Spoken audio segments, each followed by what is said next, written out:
தொடர் விடுமுறையால் சுற்றுலா பயணிகள் குவிந்து வருவதால் மலைநகர் கொடைக்கானல் களை கட்டியுள்ளது. மலைகளின் இளவரசி என்று அழைக்கப்படும் கொடைக்கானலில் தொடர் விடுமுறை மற்றும் புத்தாண்டை கொண்டாடுவதற்காக தமிழ்நாடு மட்டுமின்றி பல்வேறு பகுதிகளிலிருந்தும் ஏராளமான சுற்றுலா பயணிகள் வந்துள்ளனர். இதனால் முக்கிய சுற்றுலா மையங்களான மோயர் சதுக்கம், பைன்மரக்காடுகள், குணா குகை உள்ளிட்ட பகுதிகளிலும் மலை கிராம சுற்றுலா மையங்களாக மாறியுள்ள மன்னவனூர், பூம்பாறை உள்ளிட்ட கொடைக்கானலை சுற்றியுள்ள புறநகர் பகுதிகளிலும் கூட்டம் அலைமோதுகின்றன.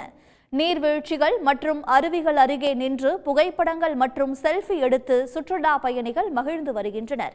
நட்சத்திர ஏரியில் படகு சவாரி செய்தும் தங்களுடைய விடுமுறை நாட்களை கழித்து வருகின்றனர்.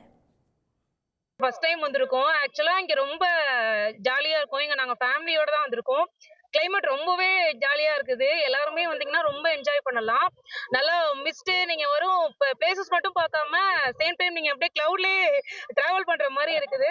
ஸோ நல்ல எக்ஸ்பீரியன்ஸ் பண்ணலாம். ஆக்சுவலா நீங்க இந்த கிளைமேட்ல வந்தீங்கன்னா, நீங்க சென்னையில ஹாட்டா இருந்ததுக்கு எங்களுக்கு இங்க வந்து சில்லுன்னு இருக்கிறது புதிய எக்ஸ்பீரியன்ஸாவே இருக்கு எங்களுக்கு.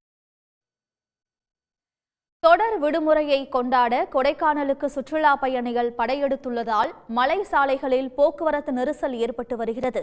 புத்தாண்டு தினம் வரை சுற்றுலா பயணிகள் கூட்டம் அதிக அளவில் இருக்கும் என்று எதிர்பார்க்கப்படுகிறது.